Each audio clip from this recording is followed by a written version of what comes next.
Hey folks, it's Frederik from the FWX podcast.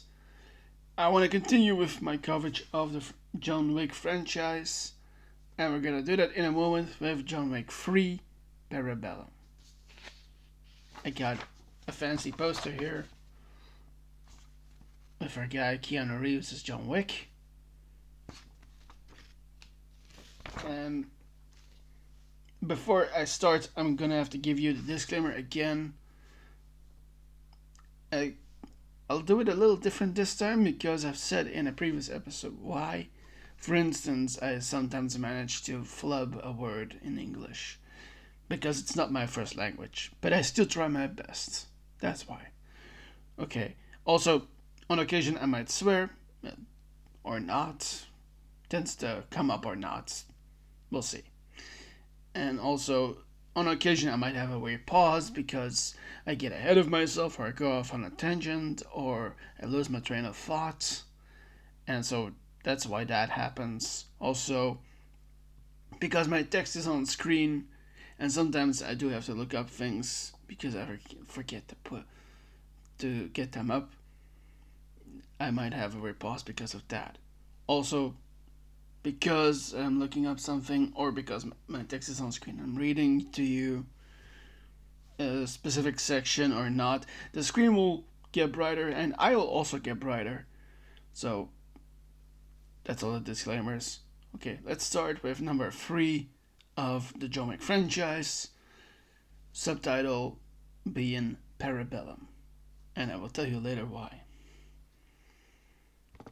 Okay, and so we get the start of this movie with the end of the second movie, as John is on the run in Manhattan, in New York, just after he's been labeled excommunicado by Winston. And before I go any further, I'm gonna have to add for a moment that, as I've now already started, I'm gonna tell you about the story, I'm gonna tell you about the characters, I'm also gonna tell you about the actors. I'm gonna do that with at my hand photos of the cast, like this picture, pretty handy picture. Okay, so let's continue. Maybe just briefly, I'll also just say, if it seems like this one goes a bit better, this episode goes a bit better than the other ones, because I watched number 3 and number 4 last night and the day before to prepare myself for this episode. Okay, so John is on the run in Manhattan right after he killed Santino D'antonio on the Continental there. And he's been labeled excommunicado by Winston of the Continental in Manhattan, played of course by Ian McShane, right here.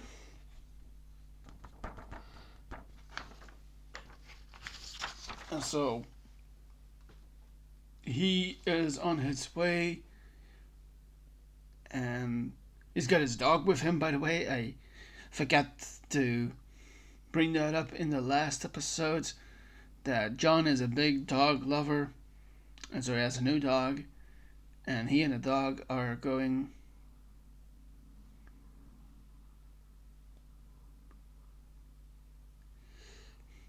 you know what, I'm gonna rephrase for just a moment. So John is a big dog lover,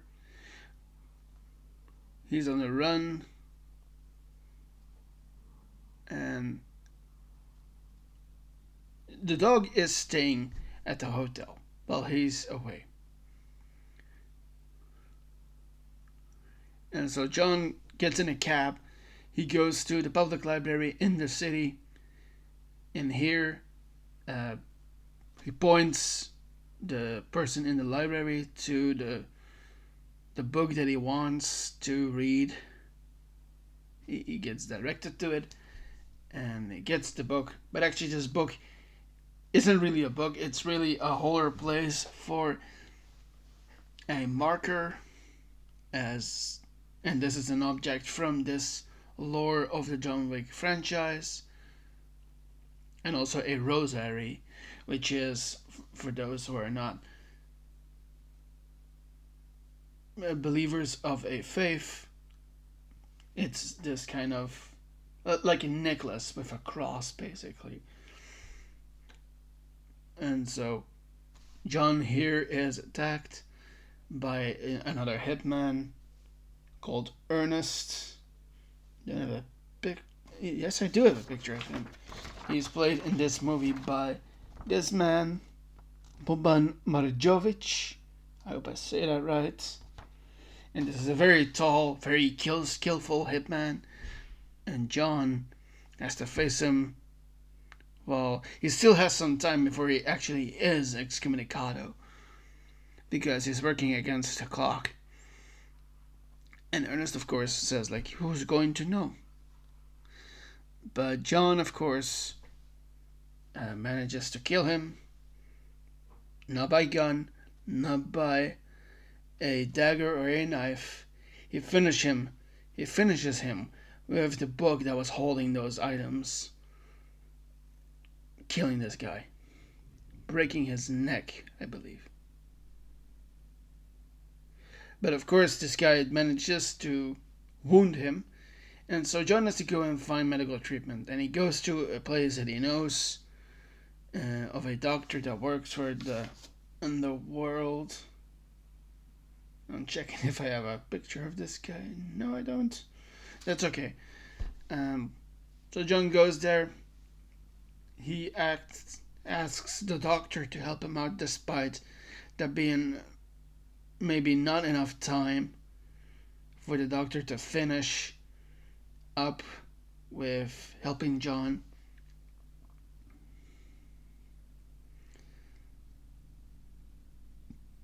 And the doctor is pointing out to John about the time and vice versa. And John finally tells the doctor that you need to stop because the time is now. Which leaves John to do the suturing himself. Which is to stitch himself up. Yeah. Also, he has to have some extra pills to give him energy and to deal with the pain, too. Yes. But because he said that, and because they're out of time now, he has to deal with this doctor and wound him. Because they would never believe that the doctor got done on time. Because he did. But then he went ahead and said where all the necessary pills were. So John shoots him in a place of in the shoulder and also in his liver, I believe, which are two easily amendable. I'm gonna rephrase here. John shoots him into places that are easily nurtured. Easily, I'm thinking nurtured might be not the right word. Or easily cured is also not the right word. So,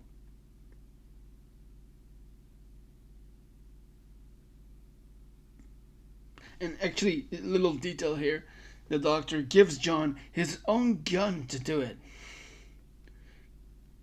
Because that follows up on each other. So, doctor finishes on time, gives John the gun, tells him that they'll never believe that I got done on time.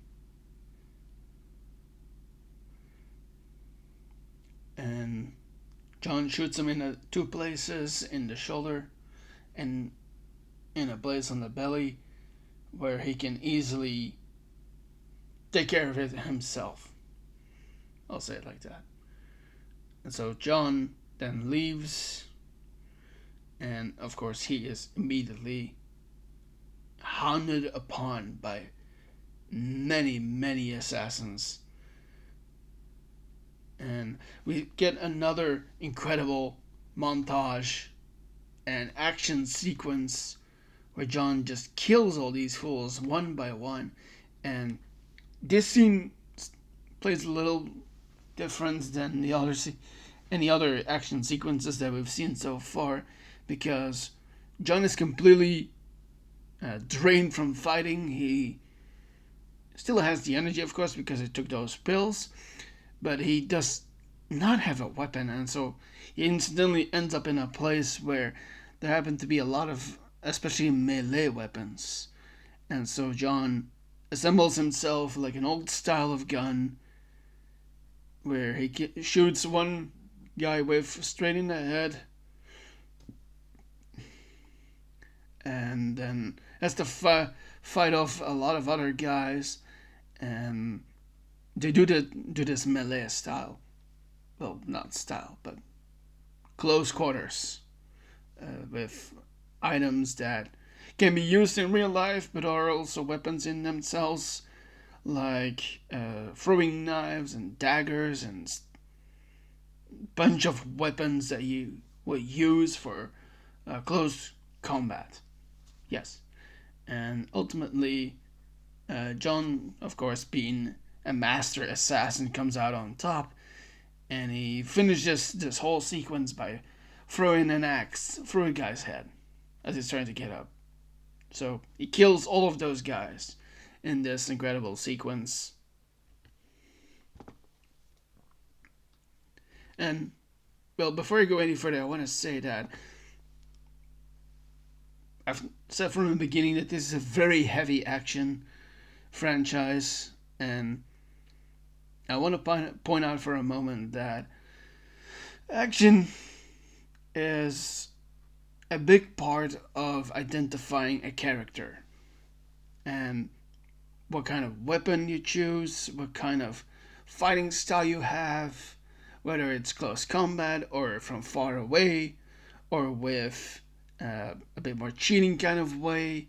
It really informs who a person is when it comes to fighting and war and all of that.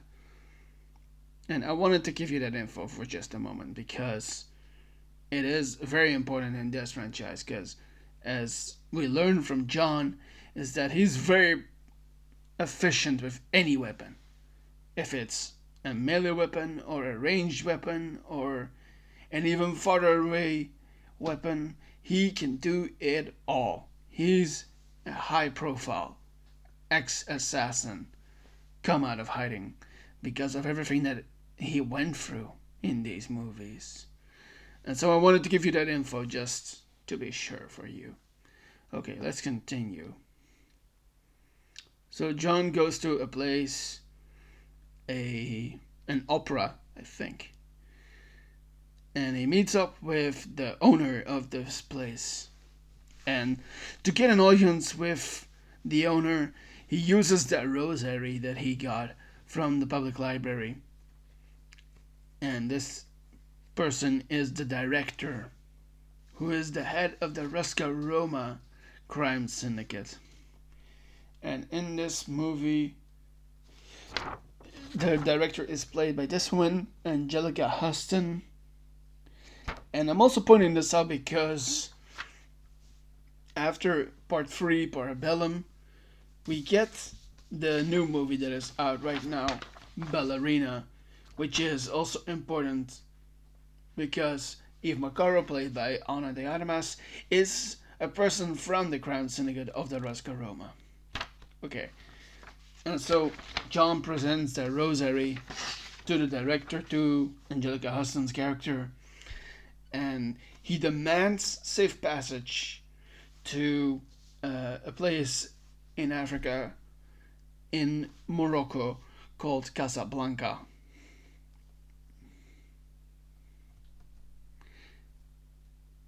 And he really tries to be ardent about this. He is determined to get there.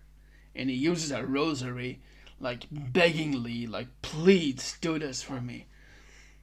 And the director knows that if I do this, I go against the rules of the high table. But because John used to be a member himself, as John Wick is not his real name, but she does agree to do it. And so here we get to know that John Wick is not his real name. His real name is Jardani Jovanovic. While all of this is happening, we meet back up with the people from the Continental, and that is Winston, played by Ian McShane, and also the Bowery King, played by Lawrence Fishburne. And I sadly have to say that I forgot to mention this person before. Also, in every installment of this franchise, who sadly is not with us anymore, the incredible Lance Reddick, who plays Sharon, who is the receptionist and the concierge of the Continental in New York, who is at this point still a very close person to Winston. And I should have brought that up from the moment I started talking about this, because there cannot be said enough good about Lance Reddick. And I've seen him in other stuff, and he's an amazing actor. And it's very sad that he's no longer with us. Okay, but let's continue right here. So, we meet up with them, with Winston and the Bowery King and Sharon, and they all meet someone who goes not by a name, but by a title, an adjudicator. And this is a specific kind of role of the high table, someone that presides, judges, and arbitrates a dispute, specifically to the high table in this case. And this adjudicator is played by this woman right here, Asia Kate Dillon. And I'm going to point another thing out for a moment, because we're talking about the Continental. There's also a TV series in this franchise called The Continental, which tells us about that lore, in which there is another adjudicator, this time not played by her, but played by Katie McGrath, who I know from the Supergirl series, where she played Lena Luthor. Okay, so let's continue. And so this adjudicator that has come to New York Continental tells both Winston and the Bowery King, and Sharon by proxy to Winston, that they all need to resign in 7 days from their positions as a consequence of helping John. And there's another person that the adjudicator goes to, and that is Zero, who is an assassin in New York of Japanese descent, who lives there. He's played by Marek Dacascos, and he has a restaurant. And this is quite an amazing scene too, I will add, because this is one of those restaurants where you only have like a long part where just bar stools at, and it's raining like dogs and cats outside. And so the adjudicator goes to Zero, and here we get, she enlists this guy, Zero, to help her deal with all of this, with the consequences of John's actions, of what he did in the Continental, killing Santino D'Antonio. And so Zero is ordered by the adjudicator to help out with the other people. Well, there's one more person that needs to face the consequences of their actions, and that is the director from Roscoe Roma, because she got safe passage for John to get him into Casablanca. And I'll segue into going to Casablanca, where we find John again, and he meets up with someone from his past, someone he used to know, who is also played in this movie by an incredible actor or actress, Halle Berry, who plays Sophia, an old friend of his who is now the manager of the Continental in Casablanca. And John presents to her the mark that he got from the library in New York, which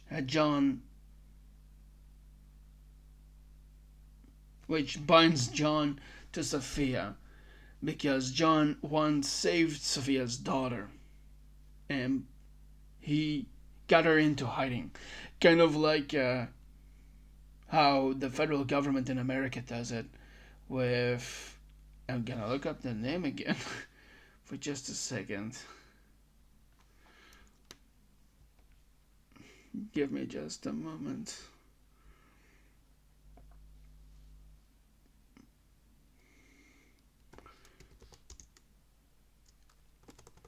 Oh. Well, let's just call it In Hiding. Yeah. So, Sophia's daughter is in hiding. There was a specific word I was looking for when it comes to in hiding. But let's just call it in hiding because it's not federal, it's not official, or in any federal or governmental way. Okay, so John has this marker, which means that he's indebted to Sophia. And he wants from her instructions to get to another person from the lore of this franchise, someone called the Elder. And this is someone that sits above the high table. And this is basically the only person that can get rid of John's excommunicado status. And in this movie, the Elder is played by this man right here, and I hope I pronounce it right, Saeed Taghmaoui. He plays the Elder in this movie. And so John asks Sophia to get him to the Elder. And Sophia very begrudgingly gets him to the first person that she knows that can get him closer that can get John closer to the Elder. And I want to point something else out for a moment before we go any further, is that John is greeted here first not by Sophia herself, but by the Belgian Malinois dogs that she has, that are her dogs, her protectors. And so once again, we get like a huge mention of just how important pets are for people who really like them and love them. Which, for me personally, isn't really a thing. I've never had a pet myself, so I don't fully get it, but it's important for the story, so I needed to tell you that. Okay, let's continue. And so Sophia and John go to her boss, a guy named Berada,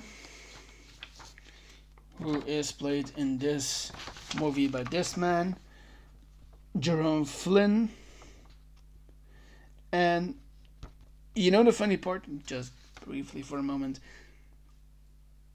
I sometimes think that Berada is played by Ian Glenn, also from Game of Thrones, because they do have a striking resemblance. Or not completely, but anyway. So, Flynn plays Berada, Sophia's boss. And they have a conversation about where the word assassin is originally from. And Berada is absolutely smitten with the two dogs that Sophia has. And he really wants one of them. because he just gave them his service, his ability to give information. And so Sophia, of course, has it tough with that, of course, because she doesn't want to lose the dogs, and so she says, "No, you cannot have them." But in preparing for going for this, these two dogs are given a bulletproof vest. And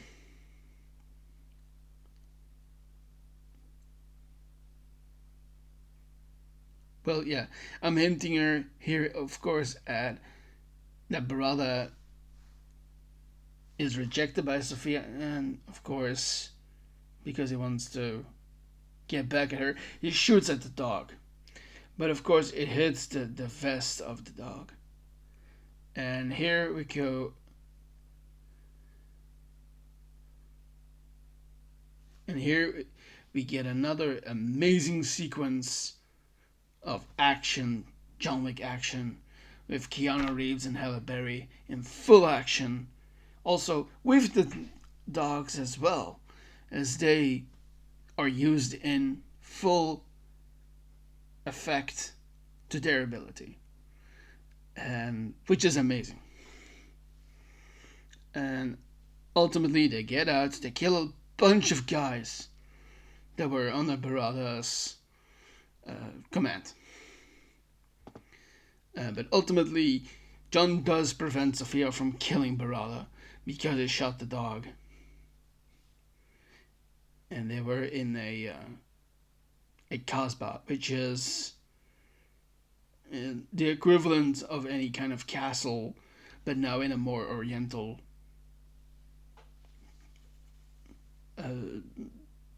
milieu environment. But Barada did give John the information that he needs, and that is to go to the desert and then walk for as far as you can and follow yet another dog clue, Canis Major, which is a constellation in the sky, and that is the only way that you can find the elder. And so John does this. Sophia drives John to the desert, and just for laughs, she uses the drink that she has, the water that she has, to feed the dog, to let the dogs drink from the water, and she has a little drink and ultimately gives what's left of that to John, so he can survive however long he can. Okay.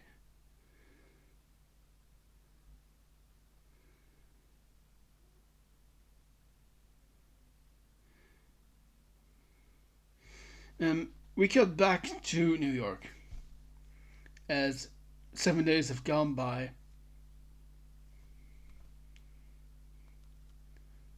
And the adjudicator, played once again, I'm gonna show the picture, by Asia Kate Dillon, and the man she has ordered to help her out, Zero, played by Marek Dacascos. They meet with the Bowery King, of course, played by the other man here, Lawrence Fisher. Where am I? Yeah, I said it. Lawrence Fisher, and Lawrence Fishburne. Okay. And he refuses to do what they ask. He will not abdicate from his position, and he has this grandiose Shakespearean way about him, and that's how he deals with his business as as a network of carrier pigeons.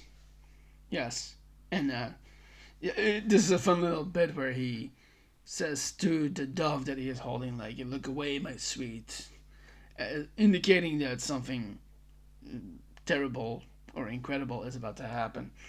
And that does happen as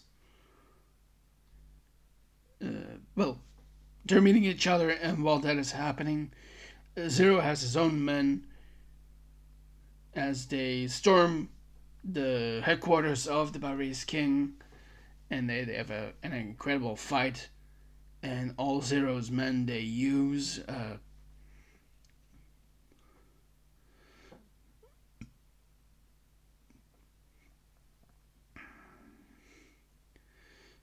they're melee weapon trained, and so is Zero himself, and they use what is called a wakizashi, which is a sort of samurai blade, a sword.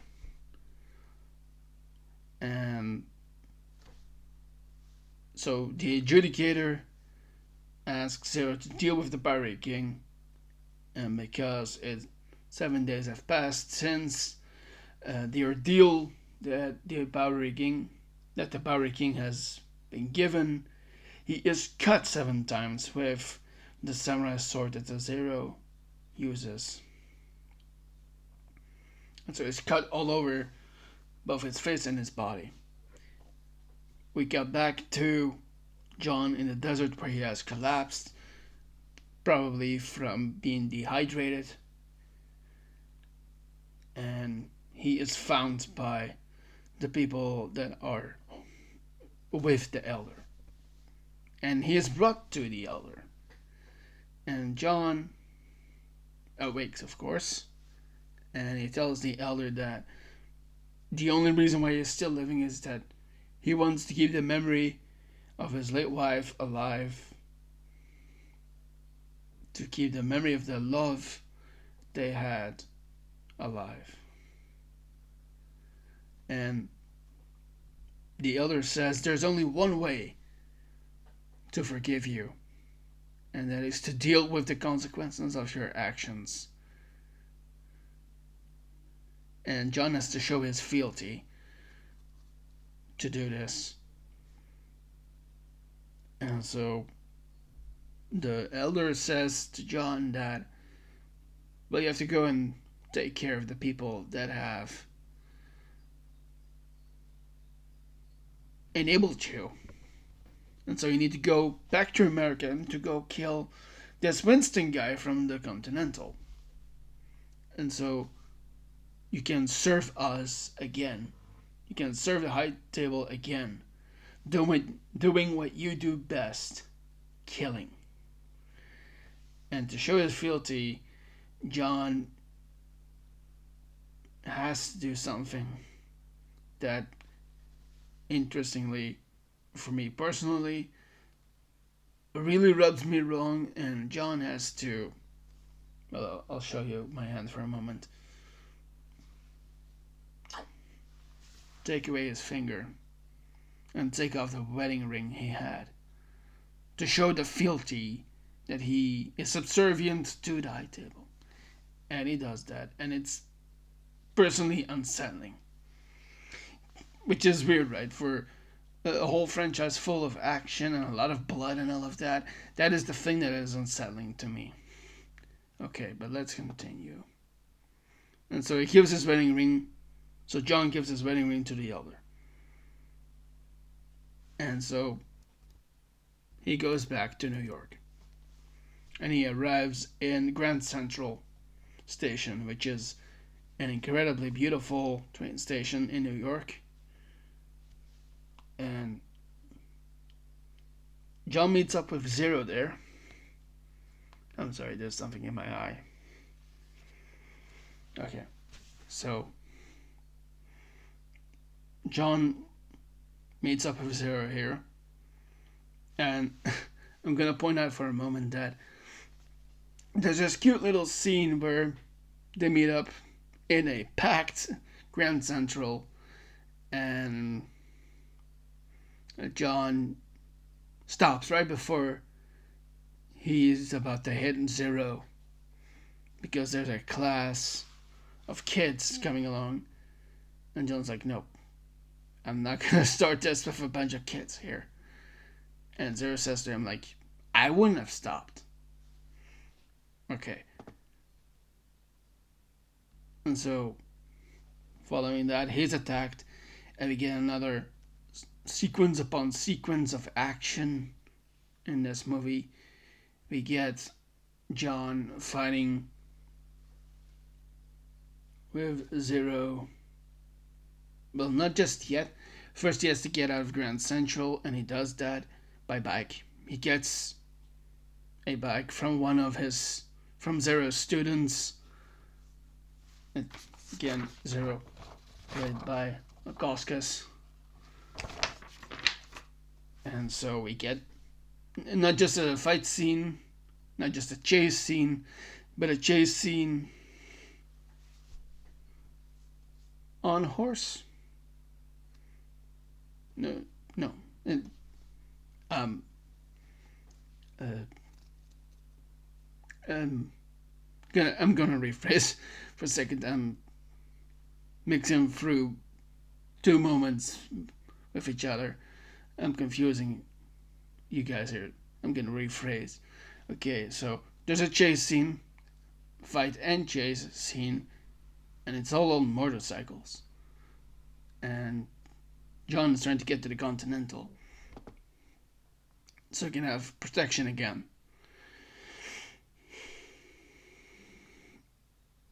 And so John gets there right on time. And Sharon stops. Sharon, once again, played by the incredible Lance Reddick, R.I.P. And they get in, Zero and John, and despite having to fight John, Zero says to John that actually he's has a lot of admiration for John, being such a badass, incredible fighter and killer. And while this is happening, the adjudicator meets up with them, and Winston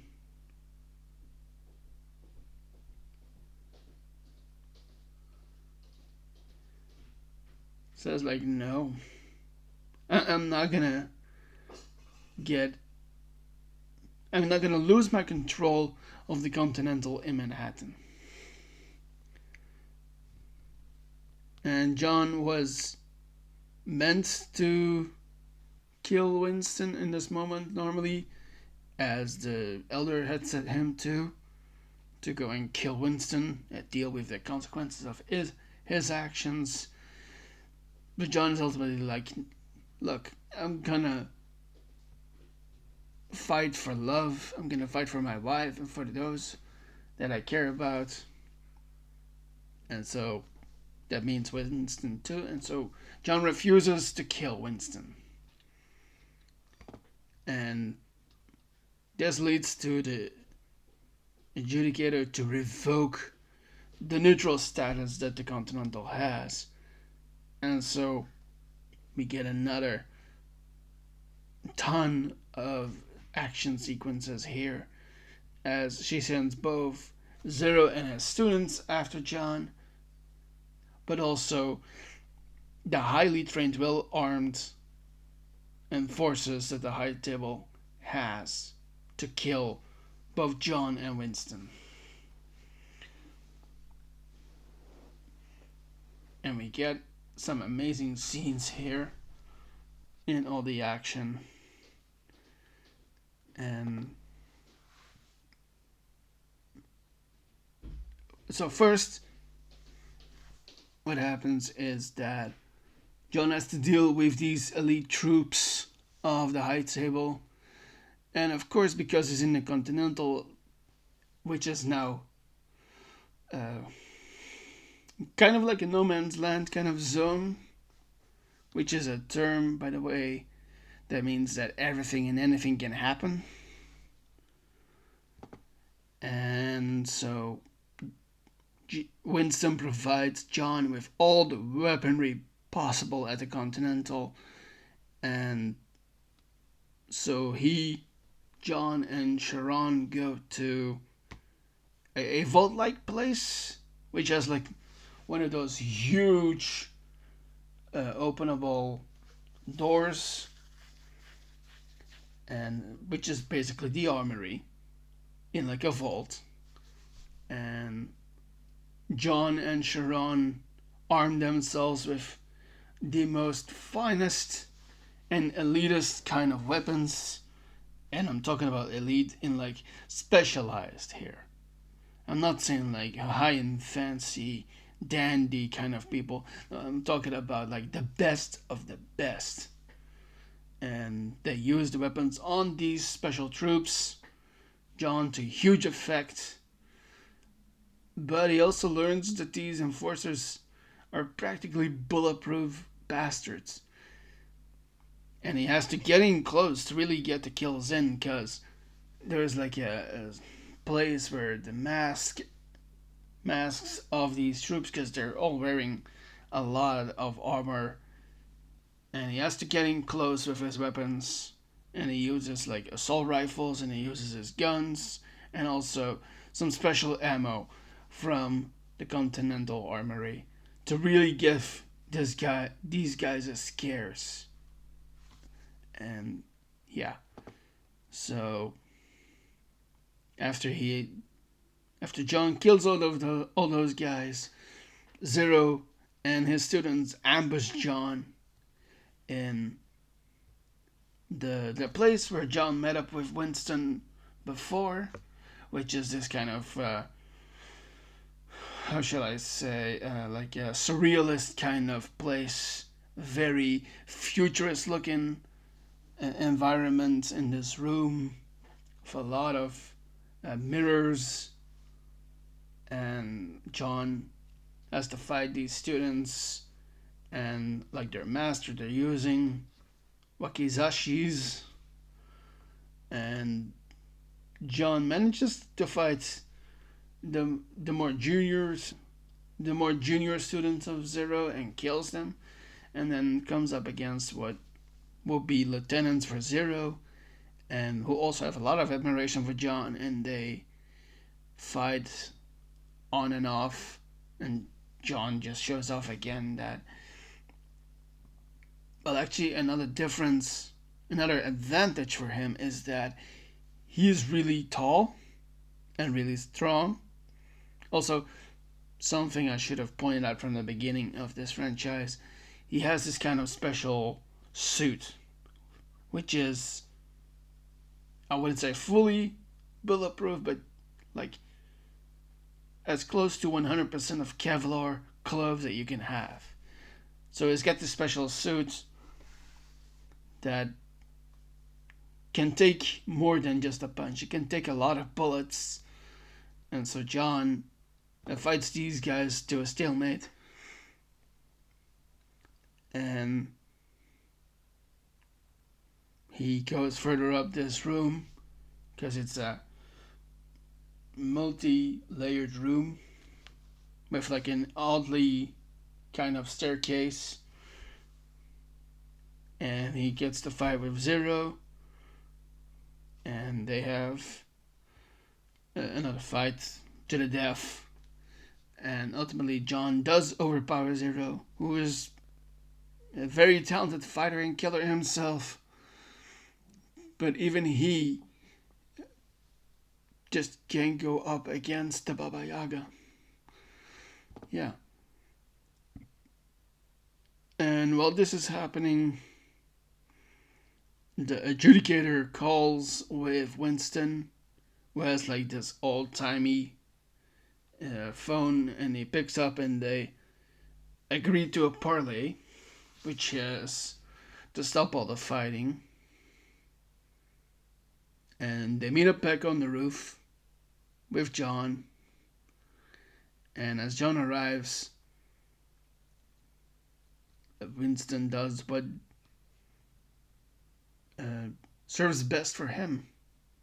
And he shoots John off the building. And John falls to the street below. And so Winston gets to assume his old position back. And the adjudicator leaves. And we get the last scenes of this movie as John, who is so severely injured, and he meets up with the Barry King, who has survived his wounds as he was hacked and slashed by Zero. And they meet up and they decide to take on the high table. And that's where this movie ends. And so, like I said from the beginning, and as I've said a bit more eloquently than other moments, a lot of action in this movie. And so, this is arguably the best movie of the franchise, in my opinion.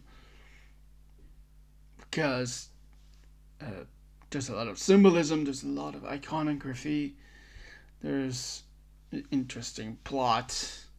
You have a guy out for revenge because of what happened to him, his wife, the people and the animals that he cares about. And, well, I can only find that extremely appealing and interesting. And of course, it is Keanu Reeves, who cannot stay away from the big screen. And so, I have to point out here, of course, as I've said before, this is the starting point for Ballerina, which drops between number 3 and 4. And I will talk about the next movie, number 4, in a new video that will come next. But for now, I want to thank you for watching and listening to this episode of the FWX podcast. You can like this video underneath. You can also comment if you like. You can also subscribe to the channel. I would love for you to do that. You can also follow me online on social media. I'm on Instagram and Blue Sky and Twitter too if you want. Don't really post anything on Twitter these days because, you know.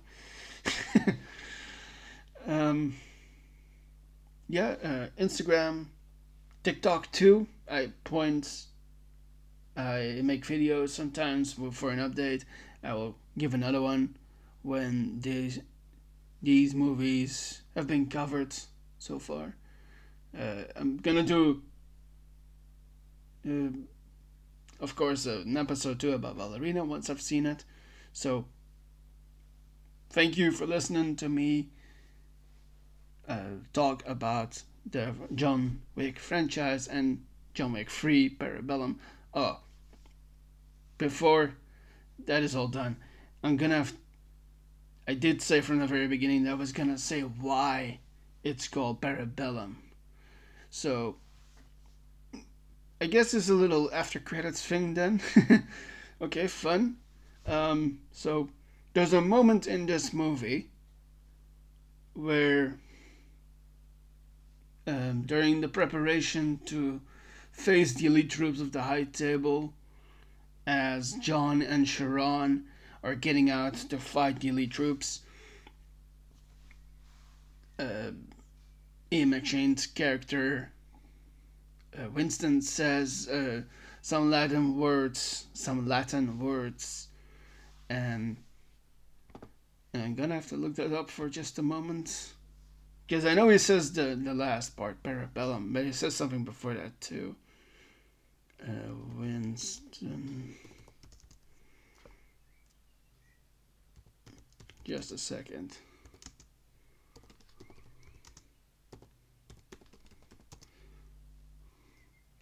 Ah, yeah. Oh, yeah. He says, Si vis pacem parabellum, which means, if you want peace, prepare for war. So, that is the reason why he says that. In order to have peace, wait.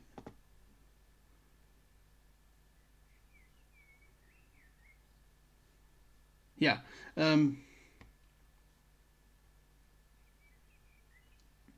Let me rephrase for a moment. So, Si vis pacem parabellum is what Winston says.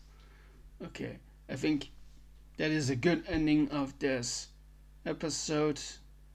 I'm gonna briefly ask you once more if you can like this video and also subscribe to the channel. You can also comment if you like. And you can also follow me on social media, as I've said before. Thank you so much. I'm Frederik of the FWX podcast, and I will see you in the next video.